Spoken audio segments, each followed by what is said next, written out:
అతిపెద్ద షాపింగ్ ప్రపంచం సిఎంఆర్ మన నంద్యాలలో ప్రముఖ సినీ తారలచే డిసెంబర్ 6న గొప్ప ప్రారంభం. నమస్తే, వెల్కమ్ టు సుమన్ టీవీ. నేను మీ సాయి. బుధవారం ఉదయం 7:30 ప్రాంతంలో ఒక్కసారిగా తెలంగాణ, అటు ఆంధ్రప్రదేశ్లో కొన్ని ప్రాంతాలు, హైదరాబాద్లో ముఖ్యంగా తీవ్ర అలజడి నెలకొంది.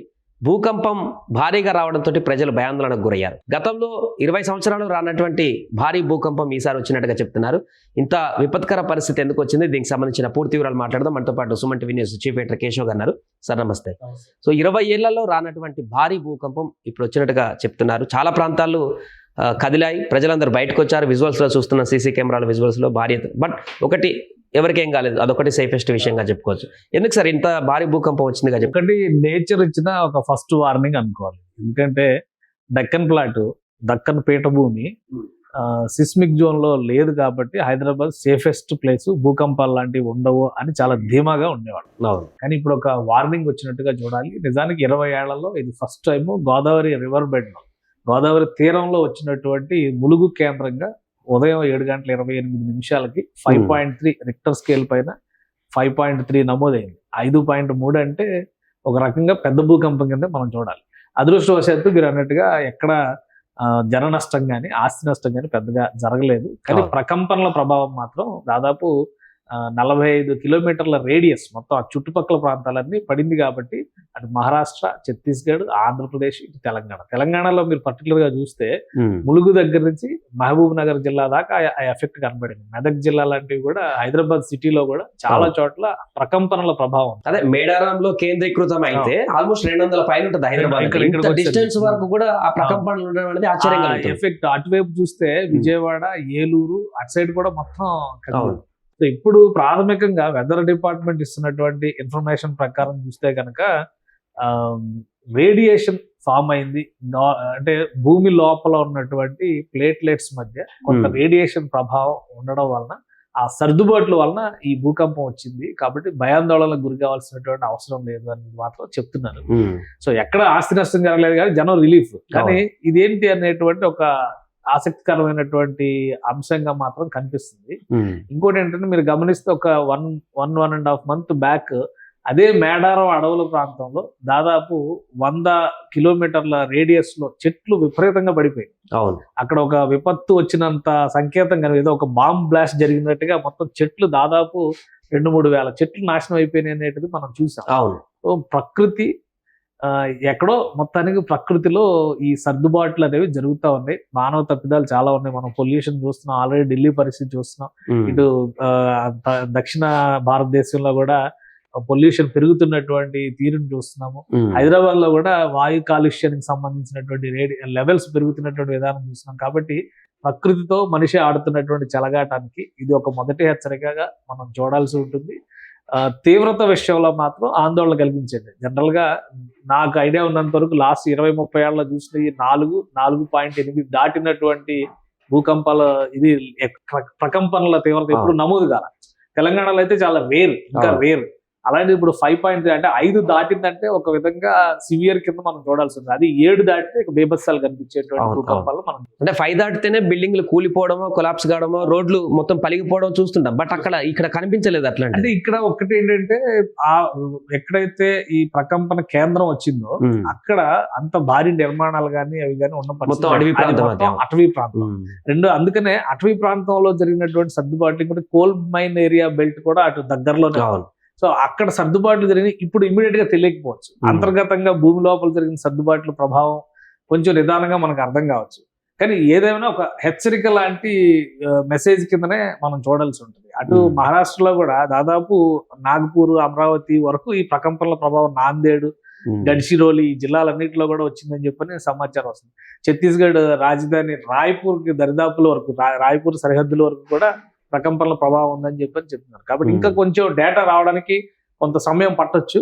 బట్ ఒకటైతే మనం అర్థం చేసుకోవాల్సింది, ఏ ప్లేస్ కూడా సేఫ్ కాదు. ప్రకృతితో మనిషి కనుక చెలగాటం ఆడితే ఎలాంటి ప్రదేశం అయినా కానీ అది పెను ప్రకంపనలకి దారితీసే అవకాశం ఉంటుంది, పెను విధ్వంసాన్ని రుచి చూపించేటువంటి అవకాశం కూడా ఉంటుంది అనడానికి ఇది ఒక హెచ్చరికగా భూకంప కేంద్రం అనేది రెండు సింగరేణి కోల్డ్ బెల్ట్ నియర్ మధ్యలో ఉన్నట్టుగా కనిపిస్తుంది. ఇటు గోదావరి కానీ ఈ ప్రాంతాలు కానీ, ఇటు భద్రాద్రి కొత్తగూడెంలో ఉన్నటువంటి సింగరేణి కాలనీస్ కానీ. సో ఈ రెండింటి మిడిల్లో వచ్చింది కాబట్టి అంటే అక్కడ ఉన్నటువంటి ఓపెన్ కాస్ట్లు కానీ, భూగర్భ నిర్మాణాలు కానీ, దీనికి సంబంధించిన సర్దుబాట్లు ఏమైనా జరిగి ఉంటాయా? ఖచ్చితంగా ఉంటాయి. ఇప్పుడు ఏదైనా భూమి న్యాచురల్ ఫార్మేషన్స్ ని డిస్టర్బ్ చేసిన తర్వాత ఏదైనా జరగవచ్చు భూమి లోపల. ఇప్పుడు శాస్త్రవేత్తలు గత నెల ఒక సైన్స్ జర్నల్ ఒక రిపోర్ట్ రిలీజ్ చేసింది.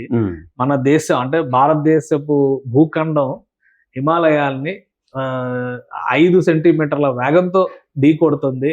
ఇది వచ్చే 100 ఏళ్లలో హిమాలయాలు ఉత్తరాది రాష్ట్రాలపైన విపరీతమైనటువంటి ప్రభావం చూపించే అవకాశం ఉంది క్లైమేటిక్ కండిషన్స్ విషయంలో.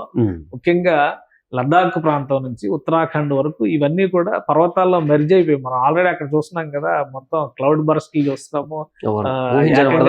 ఊహించిన విధంగా కొండ చర్యలు మట్టి ముద్దలు జారి వచ్చినట్టు వచ్చేస్తున్నాయి. ఎందుకంటే ఈ ప్లేట్లెట్స్ లో జరుగుతున్నటువంటి ప్రకంపనలు, ఎర్త్ కేక్ సంబంధించినటువంటి ఎఫెక్ట్ కనబడకపోవచ్చు కానీ, బట్ ఆ కదలికల వలన జరిగేటువంటి నష్టం మొత్తం సర్దుబాట్లు.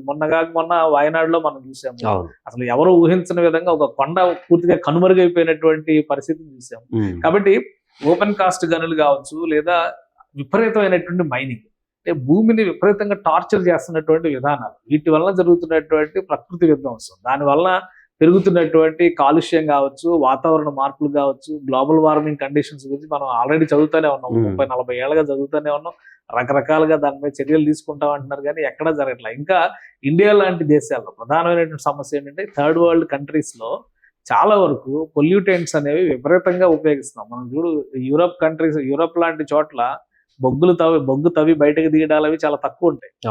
మన దగ్గర పెట్రోలియం ఎక్స్కవేషన్స్ కావచ్చు, ఇవన్నీ కూడా అంటే భూమిని హింసించేటువంటి చర్యలు, మైనింగ్ యాక్టివిటీస్ మన దగ్గర ఎక్కువ ఉంటాయి. అమెరికా లాంటి దేశంలో అయితే న్యాచురల్ రిసోర్సెస్ ఉన్నాయని తెలిసినా కానీ వాళ్ళు బయటకు తీసేటువంటి దానికి ప్రిఫరెన్స్ ఇవ్వరు, బయట నుంచి కొనుక్కొచ్చే వాటికి ప్రిఫరెన్స్ ఇస్తారు.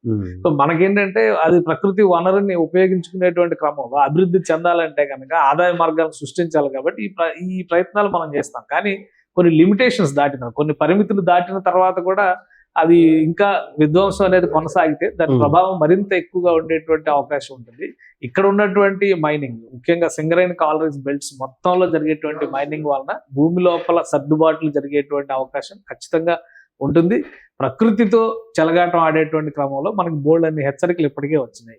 తెలంగాణలో కూడా ఇప్పుడు ప్రభుత్వం ఇంకా అలర్ట్ కావాల్సినటువంటి పరిస్థితి ఉంది. ఎందుకంటే ఆల్రెడీ ఇక్కడ మూసీ రివర్ గురించి, చెరువుల పరిరక్షణ గురించి మాట్లాడుతున్నారు. వీటితో పాటు ఇప్పుడు ఈ మైనింగ్ యాక్టివిటీ జరుగుతున్నటువంటి ప్రదేశాల్లో కూడా ఎలాంటి జాగ్రత్తలు తీసుకోవాలి, ఇది రెండో హెచ్చరికగా మనం చూడాలి. ఎందుకంటే నెలన్నర క్రితం ఏమో మేడారం ఫారెస్ట్ లో ఉన్నటువంటి చెట్లు చాలా వరకు 2000 చెట్లు కూలిపోయేటువంటి పరిస్థితి వచ్చింది. ఈ రోజేమో ఇంత పెద్ద భూకంపం వచ్చింది. కాబట్టి అక్కడ జియాలజిస్టుల సహకారంతో కానీ, సైంటిస్టుల సహకారంతో కానీ సమగ్ర అధ్యయనం చేయాల్సినటువంటి ఆవశ్యకత అయితే స్పష్టంగా కనిపిస్తుంది. ఒకటి సార్, ఇంతకుముందు మీరు అన్నట్టే అప్పుడు ఏటూరు నాగారంలో చెట్లు కూలిపోవడం ఇంత ఘటన జరిగి ఆశ్చర్యానికి గురి చేసింది. ఇప్పుడు నియర్ బై ఒక 20 కిలోమీటర్స్ ఉంటుంది, 20-30 మేడారం, మళ్ళీ అక్కడే జరిగింది. అసలు అక్కడ అడవిలో ఏం జరుగుతుందో, అక్కడ అడవిలో ఏమైనటువంటి డిఫరెంట్ వాతావరణం ఏమైనా నెలకొంటుందా అక్కడ? అంటే ఒకటి, ఇప్పుడు ప్రకృతి పరంగా జరిగేటువంటి మార్పుల ప్రభావం ఒక దగ్గరే కేంద్రీకృతం అవుతుందని మనం చెప్పలేము. ఆ రోజు ఏటూరు నాగారంలో జరిగినటువంటి విధ్వంసం ఆ నేపథ్యంలో చూస్తే అదే సమయంలో విపరీతమైనటువంటి తుఫాన్లలో చిక్కుకుని ఉన్నాయి కోస్టల్ బెల్ట్ అంతా. కాబట్టి అది సముద్రం నుంచి రావాల్సినటువంటి వాయుగుండం అది భూమి పైన ఏర్పడి ఉండొచ్చు అనేటువంటి ఒక అంచనా వేశారు. కానీ దాని మీద సమగ్ర అధ్యయనం జరగల. ఆ రోజు ఒక న్యూస్ పేపర్ లో ఒక న్యూస్ ఐటమ్ కింద వచ్చింది, వెళ్ళిపోయింది. కానీ ప్రభుత్వ పక్షాన్ని కానీ, శాస్త్రవేత్తల బృందాలు జరుపుతున్నటువంటి అధ్యయనాలు కానీ దాని మీద అసలు సైంటిఫిక్ స్టడీ చేయాలన్న ఆలోచన కానీ చేసినటువంటి పరిస్థితి ఎక్కడ కనిపించలా.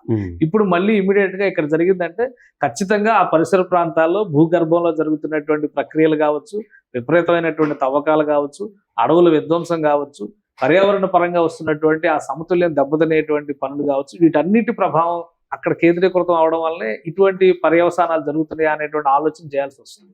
సమగ్రంగా అధ్యయనం చేస్తే సైంటిఫిక్ రీజన్స్ బయటకు వస్తాయి. మనం ఆ స్ట్రాటజీ లేకుండా ఓన్లీ దాన్ని ఒక న్యూస్ ఐటమ్ కింద, ఈ రోజు జరిగినటువంటి ఒక ఇన్సిడెంట్ కింద మాత్రమే మనం కన్సిడర్ చేస్తూ ఉంటే ఎప్పటికీ కూడా సమస్యలు పరిష్కారం కావు.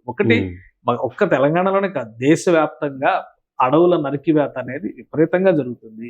పచ్చదనం, హరితహారం ఎన్ని చెప్పినా గానీ మనం మొక్కల పెంపకం అనేది మొక్క పెరిగే వరకు ఉంటున్నాం. మొక్క చెట్టు అవగానే నరికేయడం మనమే మొదలు పెడుతున్నాం. విద్యుత్ తీగలకు అడ్డొస్తున్నాయో అవన్నీ ఇవన్నీ ఏదో ఒకటి చేసి మొత్తం మళ్ళీ మనమే విధ్వంసానికి పాల్పడుతున్నాం. కాబట్టి పెంచిన పచ్చదనాన్ని మనమే తుంచేస్తున్నాం. అడవులు అనేవి న్యాచురల్ గా ఫామ్ అయినటువంటి మొన్నటి వరకు నక్సలైట్ల సమస్యలు ఇవన్నీ చాలా ఉండేవి. అవును. ఇప్పుడు చాలా వరకు తగ్గింది. కానీ ప్రభుత్వ పక్షాన కానీ అటవీ శాఖ పక్షాన కానీ ఎన్జిఆర్ఐ లాంటి సైంటిస్ట్ గ్రూప్స్ నుంచి కానీ దానిపైన సమగ్ర అధ్యయనం చేయగలిగితేనే ఇలాంటి విపత్తుల్ని ఎదుర్కోవడానికి లేదా ఇలాంటి విపత్తుల్ని నివారించడానికి అవకాశం ఏర్పడుతుంది. Right sir. అది ప్రస్తుతం భూకంపంతో పూర్తిగా తెలంగాణ, హైదరాబాద్ అటు ఆంధ్రాలో కొన్ని ప్రాంతాలలో నెలకొన్నటువంటి ఈ ఘటనతో ఒకసారిగా భయభ్రాంతులకు గురవుతున్నారు. మరలా వస్తుందా ఏంటి పరిస్థితి అనేటువంటి దానికి సంబంధించి ప్రజలందరూ కూడా దీనికి సంబంధించి ఉత్కంఠగా చూస్తున్నారు. ప్రస్తుతానికైతే నిపుణులందరూ కూడా ఎలాంటి ఇబ్బంది లేదు, అంతా ప్రశాంతంగానే ఉంది అనేటువంటి వివరణ అయితే చెప్తున్నారు. చూడాలి ఇది భవిష్యత్తులో ఇంకెలాంటి పరిణామాలకు దారితీస్తుంది అనేది. సుమన్ టీవీలో మీ పర్సనల్ అండ్ బిజినెస్ ప్రమోషన్స్ కోసం కింది నెంబర్కి కాంటాక్ట్ చేయండి.